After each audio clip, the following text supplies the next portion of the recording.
Ahead on Pennsylvania Newsmakers, an update on the state budget negotiations and how much money can they save from consolidating agencies. Plus, what is happening in Harrisburg to potentially cut your health care costs? That's all ahead this week on Pennsylvania Newsmakers.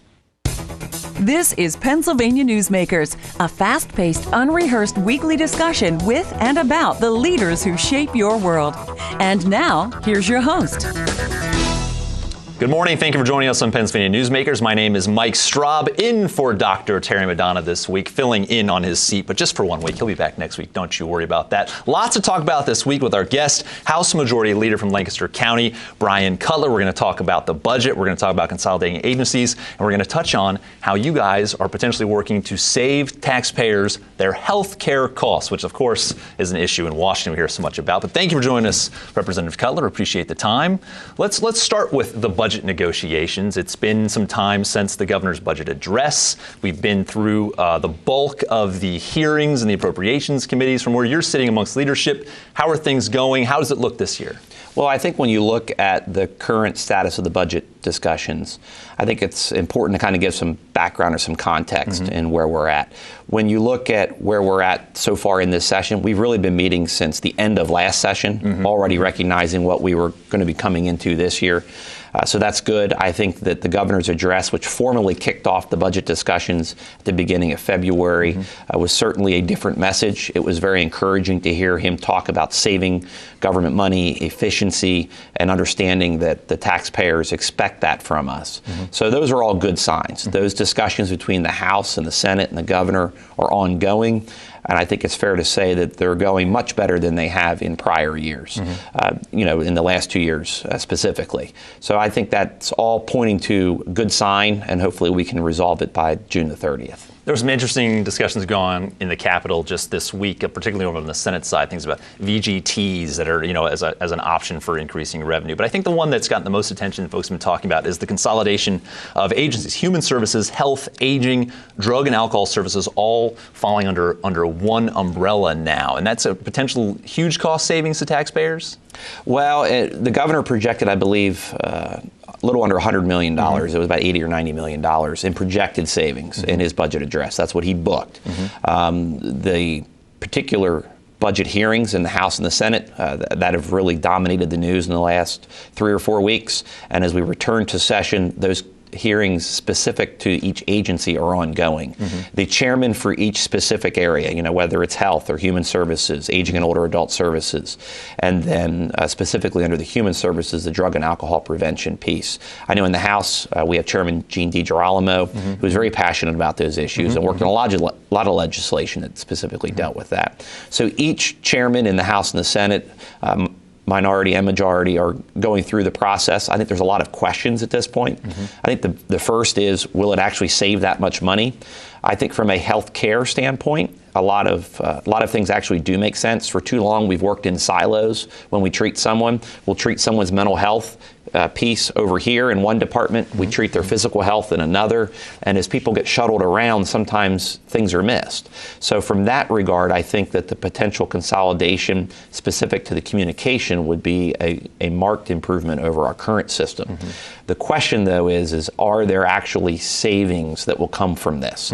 Or does it simply overcomplicate the process and create more bureaucracy? That's really the two fundamental questions I've heard come out of the hearing. But I think it's absolutely a conversation we have to have given our current budget situation. With projected revenue shortfalls, and we also have some projected cost increase that related to pension payments, related to federal mandates, and obviously the debate in Washington, which I know we'll get to in a little bit, really is dominating the news. But the reality is, from a state level, there could be a lot of federal funding streams that significantly change. So we will need to find solutions to all of that.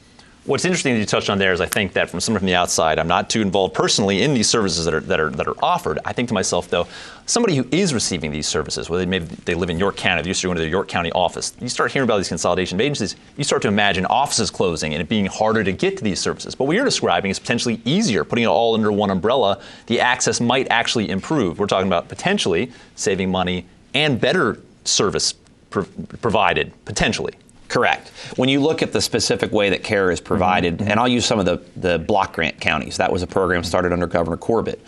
Lancaster County specifically applied to be in the program, and they built a program that dealt with the personal physical health needs as well as the mental health needs of individuals. So they had state and county and healthcare officials working together collectively on these patients, and then they were able to demonstrate decreased utilization of services. They were able to show increased compliance in terms of treatment. That tends to be a very big issue, particularly with those with substance abuse. So I think if you can improve care and get more efficient use out of tax dollars, that's exactly what folks expect. Well, along those lines, I saw a tweet from your colleague Stephen Bloom this week, who nobody's going to question his conservative values, and he actually wrote something encouraging that said, "Saving money, more efficient government, #bipartisan," from Steve Bloom. So how about that? Well, lots more to talk about with the Majority Whip, Bryan Cutler, when we come back, including how Harrisburg is working to cut and lower potentially what you pay for health care. That's ahead on PA Newsmakers. This broadcast of Pennsylvania Newsmakers is presented by the Pennsylvania Chamber of Business and Industry, the statewide voice of business, and by the Pennsylvania State Education Association and Partners for Public Education, bringing the power of a great education to our schools, our students, and our communities.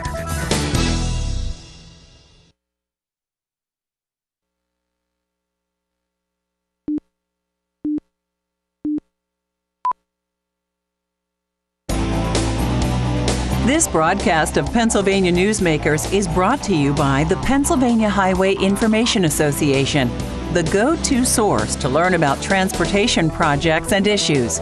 Please visit pahighwayinfo.org. And by the Pennsylvania Manufacturers Association. Business in Pennsylvania is our business. Welcome back to Pennsylvania Newsmakers. Mike Straub in this week for Dr. Terry Madonna. He'll be back next week, and we're once again joined by the House Majority Whip, Representative Bryan Cutler, representing portions of Lancaster County. And as we've been mentioning, how the state government is actually working to potentially lower healthcare costs across the state. And this is not a new project. This is something that maybe seems new across the last election cycle. Of course, made so much news, and I should say throughout the Obama administration. But you guys have been working on this at the state level for quite some time, right? Yes, we have. The Pennsylvania Healthcare Cost Containment Council, whose website is phc4.org. That is an entity that has been funded at the state level for the last 30 years. Their specific mission is to take patient data specific to inpatient hospital stays and outpatient surgical centers and look at the facilities and the outcomes for us as patients.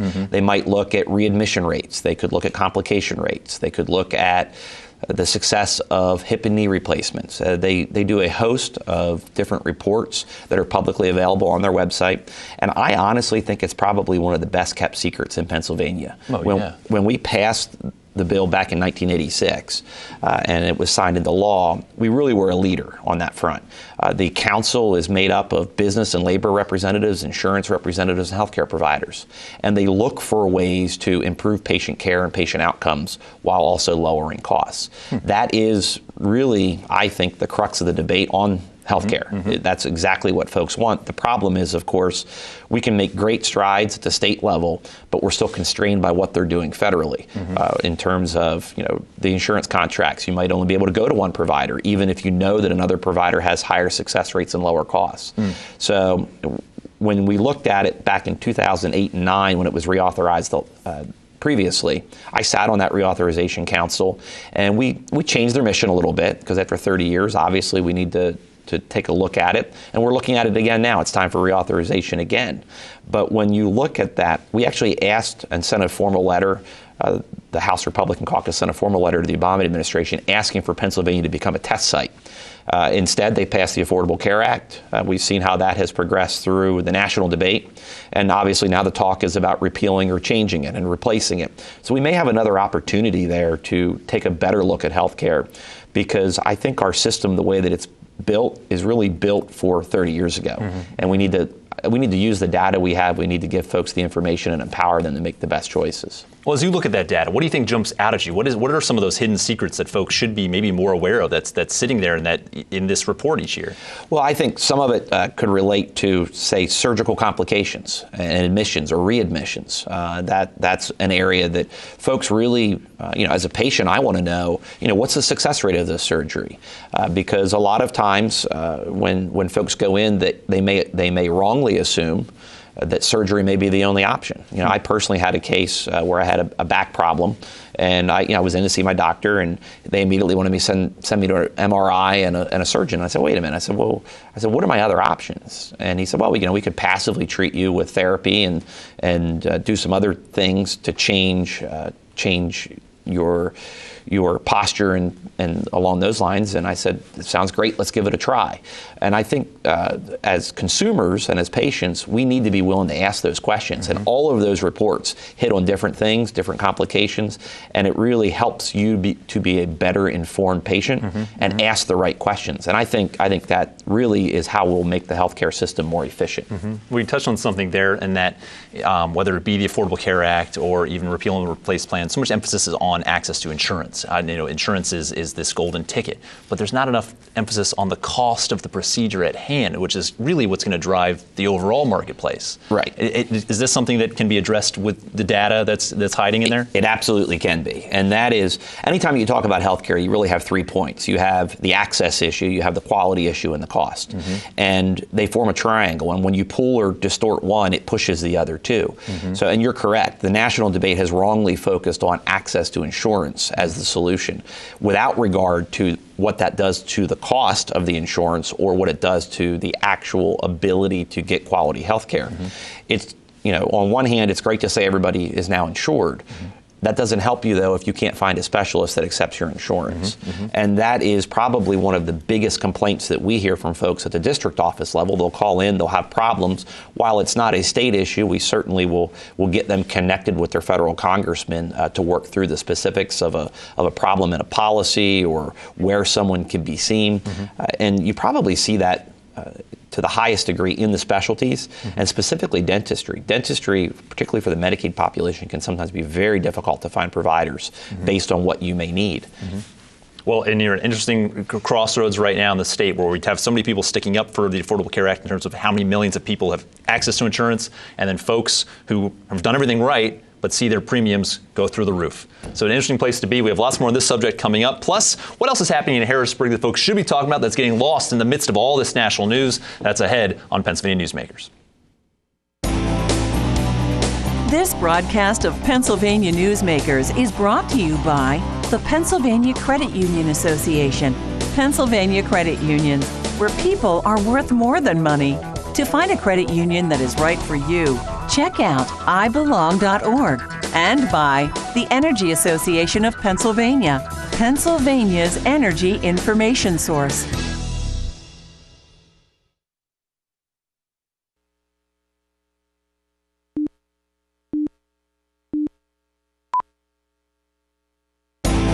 This broadcast of Pennsylvania Newsmakers is presented by the Hospital and Health System Association of Pennsylvania, working towards a healthy Pennsylvania.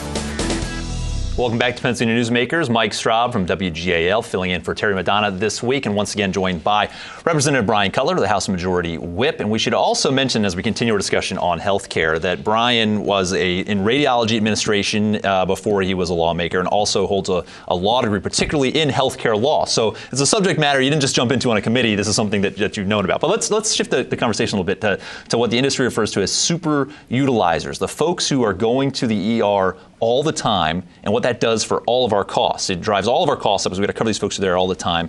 But there's a way that we can shift that trend, right? Yes, there is. There are several health systems in the Commonwealth who are currently independently undertaking studies in this area. Lancaster General Penn Medicine, Lehigh Valley, you've got Temple, and WellSpan are the ones that come immediately to mind. And as you talk to these folks, they've identified that top couple percent of patients which really account for a large majority of the overall costs and admissions to the hospital, as well as some repeat issues related to chronic conditions.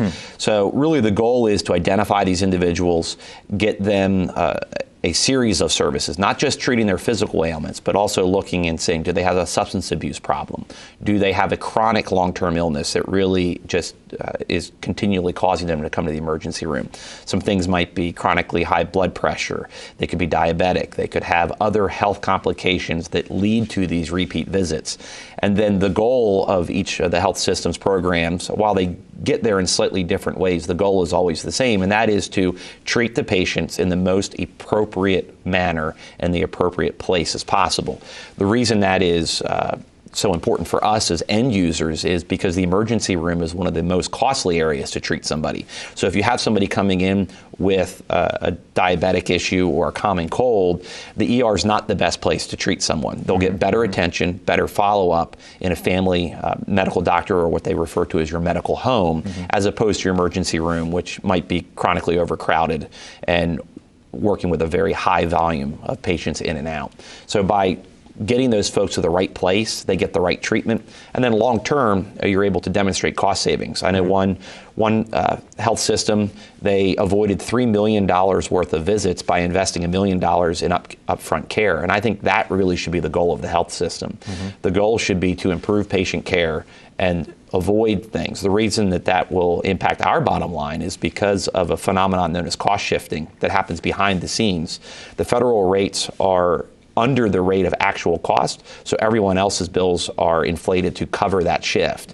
So as end users and individuals who might have third-party insurance, or in Lancaster County, we have the Amish who self-pay, their bills are substantially higher. The Pennsylvania Healthcare Cost Containment Council, which we referenced earlier in the show, has a great report on that on their reports page. But the stats on those super utilizers, they jump out at you. It's what, 20% eat up how much? What's the percentage? Yeah, when you look at the top of the pyramid, they started, most of the programs started with the top 5% or so.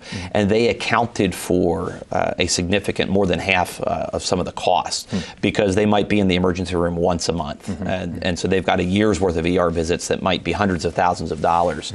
So if you can treat someone at a family doctor level and ensure that they get seen and appropriately treated, that's substantial savings to the health system. And more importantly, they've got resources available to deal with the bigger emergencies. Right, I was just going to say, we've all had that moment, unfortunately, we go to the emergency room and it's just overwhelmed with people. In fact, we get complaints at WGAL. People say, you should do a story on this emergency room, on how long I had to wait at the emergency room. And you think, well, everybody's doing the best they can. But at the end of the day, and you've touched on this, if we can get these folks to the doctors they need to get to, in the long term, we're all going to save money from our premiums eventually, right? Correct. And the other issue, quite honestly, is the fact that every time the federal government balances the budget, they do it by cutting reimbursement rates on federal insurance programs. So that just further drives up the cost, which is why we have to bend that cost curve going forward. Yeah. Very good. Thank you very much. Well, when we come back, one final segment. What's going on in Harrisburg that we're not talking about? What's getting lost in all this discussion in Washington and around the budget? There's a lot of legislation that may impact your life. We'll talk about that when we come back on PA Newsmakers. This broadcast of Pennsylvania Newsmakers is brought to you by the Pennsylvania Medical Society. Inspired physicians committed to the good health of Pennsylvanians and the advancement of the practice of medicine. And by the Pennsylvania Healthcare Association, advancing quality, improving lives.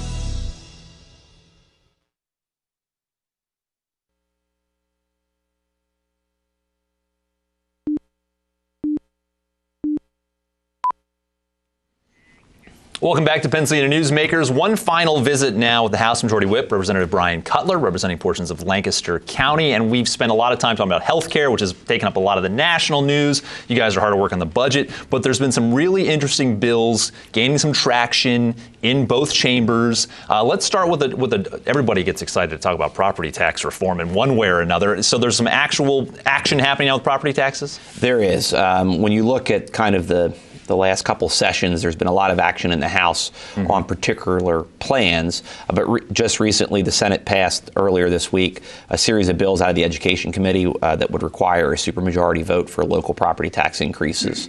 And they're working on a whole host of issues and also working on some of the cost drivers, because pension reform has been an issue that has been in the news as well. Those efforts have restarted. A lot of folks don't recognize at the end of every session, if a bill hasn't made it the whole way across the finish line, it's got to start completely over. You could be one step away, one last vote in the Senate and then go to the governor, and you got to start all over again in the House.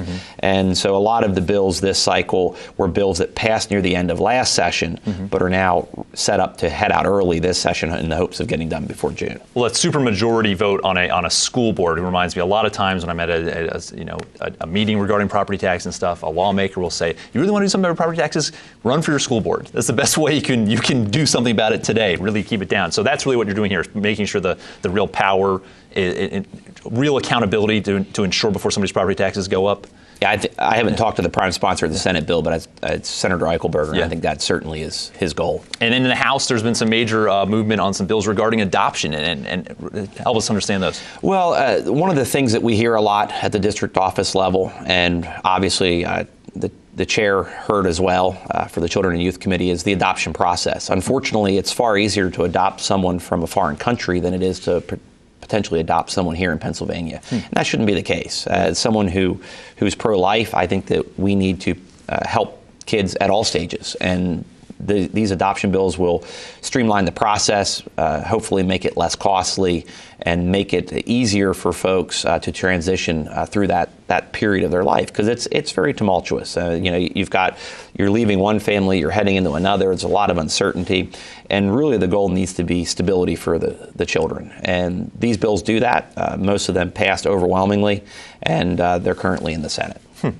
The Senate also this week has some interesting some tangents on PFA laws, protection from abuse orders, which is something that there's groups, Pennsylvania Coalition Against Domestic Violence has come out and said PFA laws are effective, but not quite effective enough. There's some interesting headways on some changes to the rules on when folks might have to give up their firearms potentially. Yes, that's an issue that has surfaced periodically, and I know that discussions were ongoing again at the end of last session, and they've obviously restarted. I also saw the Senate press event and read some of the reports. And that's something that I'm sure, while there's not yet an official House sponsor, typically issues like that, they will find someone in both chambers to work it. And I expect that to probably be forthcoming. Gotcha. We're running out of time, but something totally, let's shift gears completely here. Something that may, Southern Lancaster County voters and some voters across the state will be interested in is that the Game Commission this week changed the rules. They're allowing semi-automatic weapons for small game and something, again, admittedly, not a major hunter here, so I can't quite nail this, but something about furred creatures. Is that something that folks were calling your district office about and saying, here's the thing, when I'm hunting small game, I need some help out here? Well, and I'm a hunter. As a matter of fact, as a deer hunter, I was the only licensed hunter not to get a deer this year. My wife, my daughter, and my son all got deer. I did not. But specific to the small game piece, the semi-automatic use, it actually will benefit children and some smaller statured hunters because the semi-automatic will use some of the gas to operate the recoil. So the recoil on the gun is not as much. And that's important for some folks, particularly as they try to get more youth into hunting. So that is something that surprisingly a lot of folks called about. I'm glad to see that we passed the bill at the end of last session, and now they promulgated the regulations to allow that. Yeah, I shouldn't say surprising. No, it's an issue that matters to folks, and government listened and acted accordingly. So thank you so much for joining us, Representative. Thanks for being here for the entire show. So much great information. Best of luck to you and your colleagues the rest of the session. Thank you for joining us this week on Pennsylvania Newsmakers. I'm Mike Straub, filling in for Terry Madonna. He'll be back next week.